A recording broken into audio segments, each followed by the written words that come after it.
Esa noche, la casa estaba más silenciosa de lo normal. Como si estuviera conteniendo la respiración. Mi madre nos hizo vestirnos con ropa oscura antes de salir. No llamemos la atención, murmuró. Aunque no supe si se refería a la gente del pueblo o a la presencia que acechaba nuestra casa. Cuando llegamos a la cabaña de doña Estela, la encontramos esperándonos en la entrada.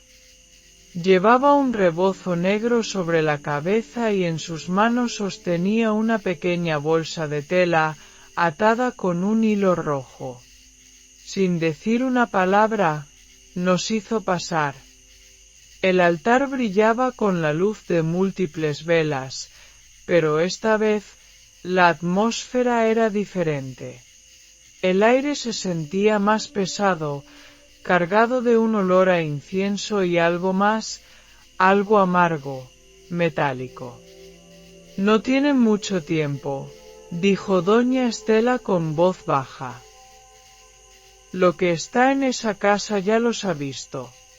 Ya sabe quiénes son. Mi madre se estremeció. ¿Qué es? La anciana guardó silencio por un momento. Luego, señaló la fotografía antigua en su altar. Antes de que ustedes llegaran, ahí vivía una familia con una niña. Su nombre era Emilia. El nombre hizo eco en mi cabeza. ¿Qué pasó con ella? Pregant. Doña Estela no apartó la vista de la imagen. Desapareció. Mi piel se erizó. Nunca encontraron su cuerpo, continuó. Pero la gente dice que todavía la escuchan. Que llama a los que entran en la casa. Sentí un escalofrío. De repente, las noches en vela, los susurros, la sensación de ser observado, todo tenía sentido. ¿Qué tenemos que hacer?, preguntó mi madre. Doña Estela nos entregó una vela negra y un puñado de sal mezclada con algo que no pude identificar. Pongan esto en cada esquina de la casa, dijo. Y cuando escuchen que los llaman, no respondan. No preguntamos más. Algo en su tono nos dejó claro que cualquier error podía costarnos más de lo que imaginábamos. Regresamos a la casa con el corazón acelerado. Mi padre, aunque aún escéptico, no discutió. Ayudó a mi madre a colocar la sal en cada rincón, mientras yo sostenía la vela negra, esperando la señal para encenderla. El ambiente estaba denso, como si las paredes se cerraran sobre nosotros. Y entonces, escuchamos el primer sonido. Un susurro, débil pero claro. «Mamá». Mi hermano se puso rígido. Mi madre lo abrazó con fuerza, temblando. «Papá». Mi padre tragó saliva, mirando a su alrededor con ojos desorbitados. «¿Por qué no me contestan?». Era la voz de una niña. Pero algo en ella estaba mal. Sonaba distorsionada, como si viniera desde muy lejos, o desde muy cerca. Mi madre me miró y me hizo una seña. Con dedos temblorosos, encendí la vela. La llama tembló. Y entonces, la casa entera se sacudió. Las ventanas vibraron, las puertas crujieron. Algo invisible se movía entre nosotros, furioso. «No los quiero aquí». La voz de la niña se convirtió en un lamento escalofriante. Mi hermano gritó, tapándose los oídos. Mi padre, por primera vez en su vida, parecía aterrado. «And no responden». susurró mi madre, apretando los ojos con fuerza. Yo también quería cerrarlos, pero algo me obligó a mirar. En la entrada del pasillo, justo donde mi padre había visto a la mujer la noche anterior, había una silueta. Pequeña. Vestía un vestido blanco sucio, los pies descalzos sobre el suelo frío. Pero lo peor era su rostro. No tenía boca. Solo un espacio liso donde deberían estar sus labios. Señaló hacia nosotros con una mano temblorosa. La vela parpadeó violentamente. Y entonces, todo se apagó. Cuando desperté, estaba en mi cama. Por un momento, pensé que todo había sido un sueño. Pero la casa olía a humo y mi madre tenía ojeras profundas. Mi padre no hablaba. Nos marchamos esa misma semana. Nunca volvimos. De vez en cuando, escucho historias sobre la casa. Sobre nuevos inquilinos que no duran mucho tiempo. Sobre personas que despiertan en medio de la noche y ven a una niña de vestido blanco de pie en la oscuridad, mirándolos. A veces me pregunto qué hubiera pasado si hubiéramos respondido cuando nos llamó. Pero hay cosas que es mejor no saber.